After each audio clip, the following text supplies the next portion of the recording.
So after several days of chasing good bulls and looking at good bulls, I found one that I definitely wanted to stalk on. So me, David, and Anthony made a move on him. We found him early in the morning, and we stalked up in there, and he bedded up. What happened next was pretty awesome. The camera angle was great, and I ended up missing the bigger bull. I tried threading it through some branches and hit a branch, but the younger bull that was with him gave us a great view. So, spotted a big bull this morning. We watched him feed into some trees, and we figured he bedded up. Hiked up above him, and right now David's below. We found him, but he's in a really tough spot to stalk. So we're gonna be just waiting him out, waiting for him to make a mistake. It's a really good bull, so definitely worth waiting and being patient for.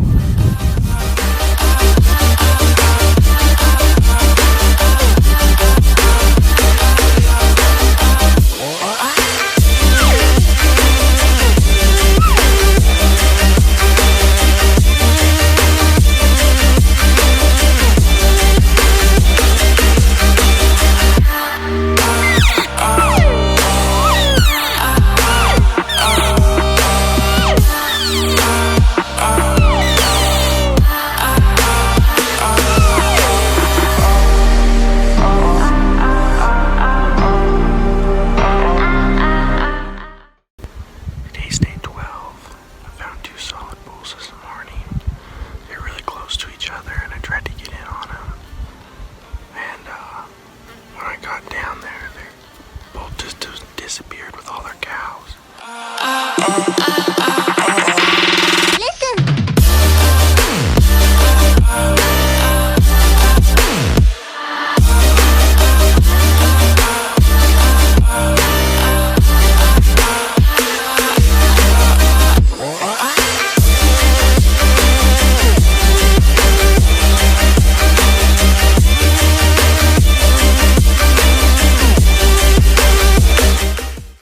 So after spending 20 days hunting in a row, a lot of those days were spent by myself. I spent 12 days hunting solo. I chased this big 7x6 that I named Sherman.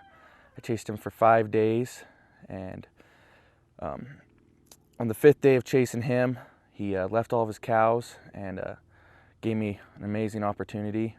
He went to water, and I snuck down into the canyon with him, called him off the water, and it was awesome. It was just surreal how it ended up happening. He was drinking from the spring.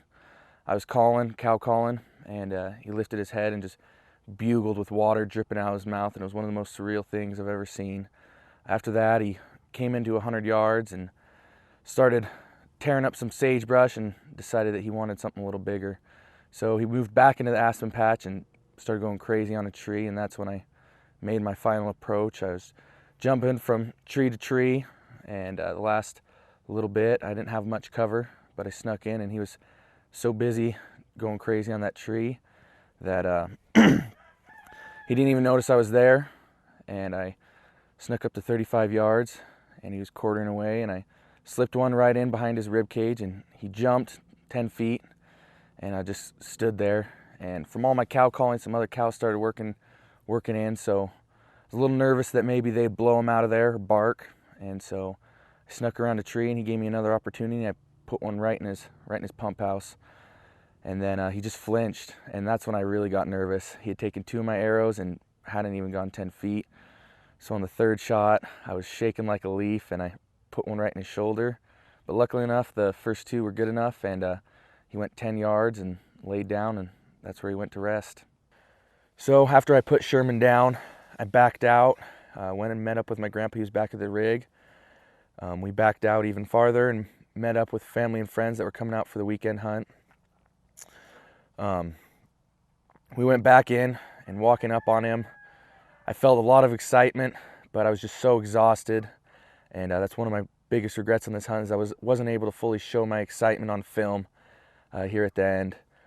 Just after hunting 20 days in a row and not being able to get to him till 2 and 3 in the morning, I was really tired, but it was a great hunt, and got it done.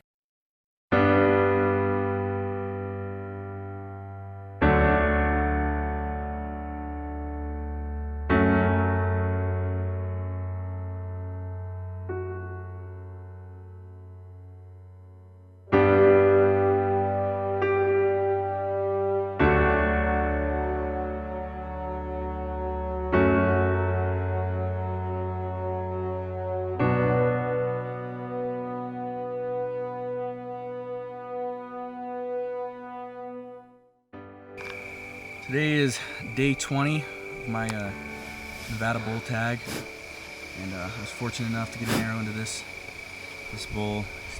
Got an awesome back end, hunted 20 days in a row.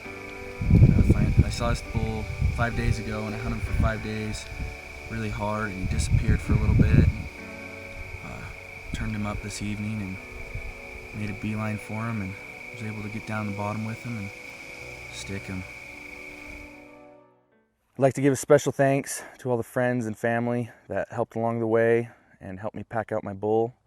I'd also like to give a special thanks to One Rate Gear for supplying awesome camo that I wore on the hunt. I'd also like to thank Jared Faria for editing the film and helping me put this all together. Lastly, keep an eye out on our YouTube channel for more videos. Follow us on Instagram and Facebook, and check us out on our website at battlebornwildlife.com.